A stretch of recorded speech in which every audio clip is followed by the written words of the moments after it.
Hello everyone, how are you doing? This is MD Tech here with another quick tutorial. In today's tutorial, I'm going to show you guys how to hopefully resolve if you notice that your mouse cursor seems to be blinking or coming in and out of appearance on your Windows computer. So if you notice it seems to be fading or it doesn't seem to be working properly, I'm going to show you guys how to hopefully resolve it without too much of a hassle, and we're going to go jump right into it. And we're going to start by opening up the Start menu. Type in msconfig. Best match to come back with system configuration. Just right click on that and then select run as administrator.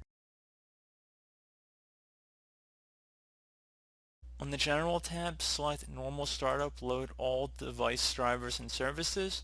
If for some reason the apply option is grayed out, I'm just going to select diagnostic startup and then normal startup, and then I'm going to select apply and then OK.